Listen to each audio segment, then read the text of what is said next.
Hi, how are you? My name is Brian Cook, and I want to come on and just talk about the things that I've learned with student teaching and the takeaways from my 16 weeks of student teaching. So my student teaching I did at a high school in the city of Chicago, and I got a lot of takeaways from it. First of all, I just feel that it was an all-around great experience. I feel that I was working at a grammar school, elementary school, and so I felt that elementary school was definitely the route that I wanted to go when I started my employment.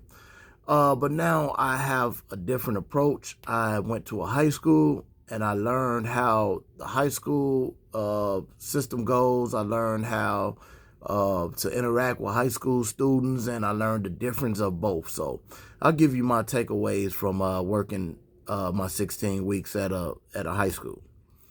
First of all, it was just a different experience. It was a different experience. You know, you're dealing with different students from elementary school, right? Um, Elementary school, the students are a little more willing to participate, and you don't have to push as hard to get them to do so. In high school, you really have to push hard to get them to participate sometimes. It's all about building rapport and relationships and things like that, which I'm going to talk about a little more down the stretch. But um, the biggest takeaways I got from it was that in this program, we did a lot of learning how to do lesson plans and stuff like that. And I think that that was huge with my 16 weeks because lesson plans help you to be prepared. Okay. Lesson plans help you to be prepared with your lessons and with the things that you have to teach students. So if you have a thorough lesson plan, and when it comes to a certain activity or assignment, the lesson plan is going to help you because the lesson plan is going to help you figure out how many students you have, what type of students you have, how long the activity is going to run, what equipment that you need, um, any adapting that you have to do, um, how to start the process, how to end it. So those were the things that a lesson plan helps you with. So being prepared is huge. And my teacher that I was working with actually told me to be over prepared. And I understand now what he means because I've come into some of these activities, and just to be honest, the activity just didn't go over well. The students didn't like the activity, or the equipment went wrong, or things like that. So uh, if you don't have another plan B, plan C, you're in trouble. You're gonna lose the students for that day. So I had to learn that the hard way, and I also had to learn that from my teacher. So that was one takeaway I had. You have to be prepared. You have to get there early enough to make sure that all your equipment is in place, that all your equipment is working, that all your equipment is set up. I also did that one time, and well, I didn't set up everything ahead of time and thought I had enough time to get there and just set up everything. And when I had a equipment malfunction, now the students are coming in and I'm not ready. And so what ends up happening is you end up losing the students. They go over there, do this, they go over there, do that. And now it's hard to rein them back in. So be overly prepared because you never know what's going to happen. You never know what's going to go wrong. So be overly prepared. And the students know when you're not prepared. They know when you're not prepared. They know when you're not organized. So you have to be prepared. You have to be organized. Classroom management. You have to manage your classroom. You have to have expectations. You have to have, rules, regulations, things of that nature, because students like structure. As much as you think they don't like structure, as much as they probably tell you they don't like structure, they thrive better with better structure. So structure and classroom management is very important. You got to have your rules set. You have to have your expectations set. You have to have, and you have to stick with it. You have to stick with it because they know if you don't stick with it, if you just saying one thing but don't mean it and stuff like that, they can tell. Um, Another takeaway I have is you have to be strict but flexible, right? And you probably saying how you gonna be strict in your routine, but flexible at the same time. So you have to be strict. The teacher that I was working with had a routine where they come in after, you give them a certain amount of time to dress, and they come in, they know that they go sit in they squats is what he called it. So it's where he has them lined up on, in different spots, and they know to come in and sit in their squats and wait until the teacher comes, and wait to, when the teacher starts the class. And he starts the class by, obviously greeting the students, taking attendance. After attendance, they know that we are now going to our exercise or warm-up period. And then after that, we go into explaining what we're doing for the day, and then the actual activity. After the activity, students cannot leave the gym room area or the weight room, wherever we are for that day, if the equipment is not put away. Okay? And you don't break from this. You don't break from it. No, this is what we do every day.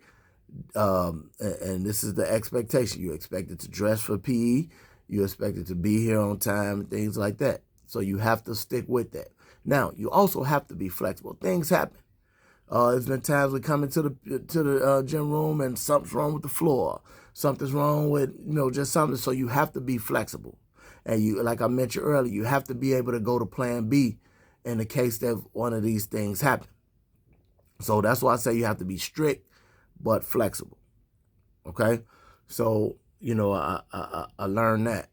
Another thing I learned, you have to build relationships. It's important that you build relationships and rapport with your students. Okay? You have to know what pushes their buttons. You have to know what, how to motivate them. You have to know every student is different. Every student is different. So I came from the healthcare field before I joined into the education field. And so one of the terms that's huge in the healthcare field, I was in the nursing homes in particular, working with dementia patients. So you know that every dementia patient is different. You have some with early onset dementia. You have some in the late stages of dementia. So those different people, you're not going to treat them the same when it comes to activities, okay? Because the lower functioning residents can't do what the higher function residents can do, and vice versa. So same thing applies here. If you're teaching a lesson, you have to be able to break it down differently for different people, because some are more advanced than others. I'm gonna give you an example. Basketball. Of course, you want to start from the basics of the game with everybody. Like, you want to teach the basics of the game to make sure that everybody understands the basics of the game. However, you don't want to stay on the basis of the game for some people, because you'll lose them. So in my class, I actually had players that were on the basketball team. So, of course, they don't need to stay on dribbling with one hand. Okay? They don't need to stay on that. So I broke them up and put them in a different group where they were able to practice dribbling between their legs, or dribbling behind their back, or, different things like that, while this group over here was still on dribbling with one hand. And so what I learned is, if I would have kept those guys over here that's more advanced, if I keep them in the beginners group, I'm going to lose them. They're going to check out. They're going to get bored, because they already know what they're doing, and vice versa. If I put the beginners in the place with the more advanced people, then I'm going to lose them, because the task is going to be too hard for them. So you have to be able to separate it. You have to be able to break them down into groups and things like that. So ability-centered activities. So you let them do what they are capable of doing. And also what you will see is, sometimes your advanced people will assist you with helping your beginners. So you have to see that. That's part of being a teacher. You have to be able to recognize that, and you have to be able to separate the two and break it down like that. So that was another thing that I learned. Another thing I learned, you have to be a sponge. You have to be able to learn. You have to be able to pick up pointers. You have to be able to pick up tips and pick up advice. You have to be able to receive corrective criticism. You can't take offense if somebody says you're doing this wrong, or I advise you to do this right or do this a little differently. And especially coming in a brand new teacher, if you're working with somebody who's been doing this, why not listen? Why not take advice? Why not take constructive criticism? So you need to be able to lean on people that have been doing this for a while, and you have to be able to, like I said, accept their advice and accept their expertise. You have to be able to build or have a healthy relationship with your peers. What I mean, your peers, the school that I was at had 2 gym teachers, and they worked together well. This gym room, we both have to be in here. We both have to run this arena. So while the students are here, even if they're in your class, they're all of our students. It's our responsibility to make sure that we keep the students safe, that we keep the students involved, and things like that. So we have to work together to do so. And you also have to have a good working relationship with your principal, with the security of the school, and just the other teachers of the school. So it's very important that you have a great working relationship with your peers, when you work with that. So overall, again, I learned a lot from student teaching. I was nervous. I didn't know what to expect going in. I didn't know how hard or how easy or anything like that it was going to be. And I just went in and I learned a lot. So real quick, my experience, so 16 weeks, it's a requirement for 4 weeks of extensives where you are hands-on completely. The teacher's out the way and it's just your show to run. Well, let me tell you, my teacher did it a little differently. I actually almost had about 12 weeks of that. With the first 2 weeks came in, just observed, just sat back, chilled out. It was, and I just kind of went to students, introduced myself here and there, played a little basketball with them, did a little activities or whatever that they did, and, just kind of sat back. The next 2 weeks, he threw me in a little bit, allowed me to talk to them and give them my background and give them what I'm here for, and just give them a total just recap of who I am or introduction of who I am. After that, it was like, here, it's your show. I had to do the planning, the lesson planning, the actual running of the class, the executing of the activities, just all of that. The attendance, the grading, I did all of that. And the last 6 weeks, he pretty much left the PE room, left the gym room, and it was my classroom. It was totally my classroom, to the point where some students forgot that I was student teaching and just thought it was my classroom for the rest of the year. And they just thought I was their teacher for the rest of the year. And so when they would go to my teacher and ask him, man, can we do this? He would direct them strictly to me. Go to Mr. Cook. Mr. Cook is running the show. Whatever Mr. Cook says, whatever Mr. Cook tells you to do. And so I was nervous when he told me that he was going to do that, but it worked out well. He still was in his office, so I was able to go there and ask for advice or ask, what should I do in this situation? Some things he told me to figure it out. Some things he did give me the advice. He was watching me the whole time and critiquing, and he would pull me to the side and tell me what I did right, what I did wrong, give me the advice, give me some tips, give me pointers and things like that. But for the most part, it was my show to run. And now that I look back, I wouldn't have had it any other way. Now, when he first told me that, I was nervous, I was scared. I'm like, man, I don't know how this is going to work. But it worked out well. Threw me in the fire and I performed, and I'm thankful for that. And I think a way that I judged that, besides him telling me how well I did, the other teacher also telling me how well I did, the students.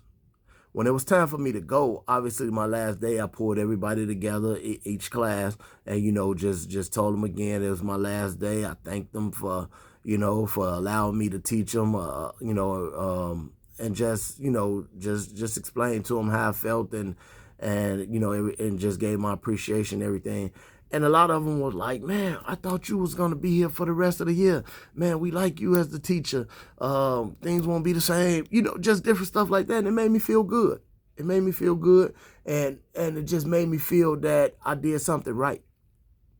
So moving forward, I'm gonna continue to lean on my teacher, which he advised me to do, and told me that anytime I need him to call, he'll be there for me. Also, my fall, when I had to do my fall practicum, the teacher that I worked with then, he kind of told me the same thing. So that's exactly what I'm gonna do.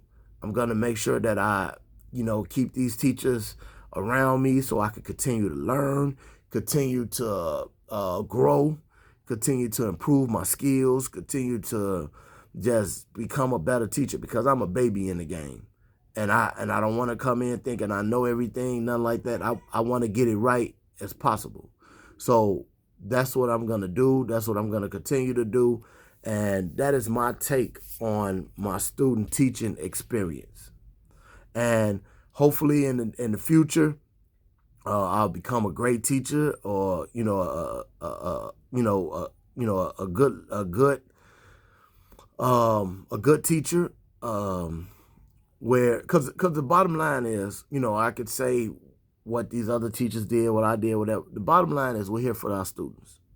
So I just want to make sure that I'm a great teacher for the students, a great example for the students, and that I'm somebody that they will remember, and I will make an impact on their lives, and and I just want to be the best that I can be. That's it. I didn't change fields this late in my life and this late in my career to just be mediocre or be lackadaisical or anything like that. No, I want to come in on fire and just being the best that I can be and the biggest difference maker that I can be. So I'd like to thank McKendree University for the opportunity to be in this program. Thank you for having teachers and professors and